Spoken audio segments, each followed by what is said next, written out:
ఎక్కడా కూడా ఏ కాంట్రవర్సీలకి లేకుండా ఒక వ్యక్తిగానే రాజకీయాలు చేస్తూ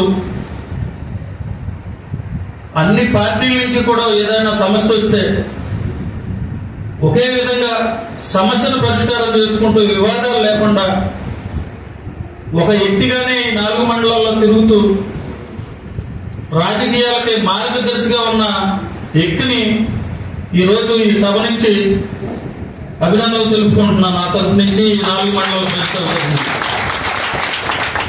ఈ రోజున రాజకీయాలంటే చాలా వరకు స్వార్థాలుగా ఉంటారు.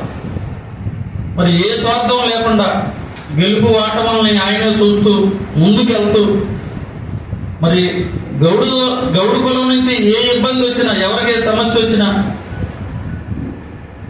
మరి ఏ ఇష్యూ లేకుండా ఏ సమస్యకైనా సరే 4 మండలాల్లో కాకుండా బయట ఏదన్నా ఉన్నా తిరుగుతూ ప్రజల్లో మమేకమైన వ్యక్తి మన బొర్రా చమలి గారు. ఈ రోజున రాజకీయాల కన్నా వ్యక్తిత్వం అవసరం మనుషులకు ముందు గుర్తుపెట్టుకోవాలి. అధికారం ఎప్పుడూ శాశ్వతం కాదు ఎవరికి కూడా.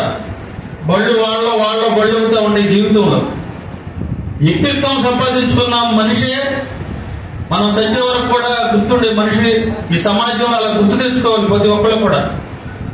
ఎందుకంటే అధికారం ఉందని ఈ రోజున అహంకారం పోయినా, అధికారం లేదని బాధ లేకపోయినా వ్యక్తిత్వంతో ఉంటే ఎప్పుడు కూడా మన చలని గారి లాగా గుర్తింపు ఉంటారని, మరి అలాగే ప్రతి మనిషి కూడా వ్యక్తిత్వంగా ఉండి ఈ రోజున మన గవర్నమెంట్ వచ్చింది కనుక అహంకారంతో ఎరగడం కన్నా వ్యక్తిత్వంతో ముందుకు నడుస్తూ ప్రజలు ఎవరికైనా కావాలంటే నాయకులందరూ సేవకుల్లాగా ఉండి ముందు వీళ్ళు గెలిచారు అహంకారంతో 60 నెలల అధికారాన్ని మళ్ళీ ఇంకొక చేతిలో పెట్టుకుని అందరం కూడా ప్రజలకు సహకరిస్తూ ఎవరికన్నా వచ్చిన కష్టాన్ని మన కష్టంలాగా భావిస్తూ ప్రజలకు సేవ చేయాలని కోరుకుంటూ సెలవు తీసుకుంటున్నాం.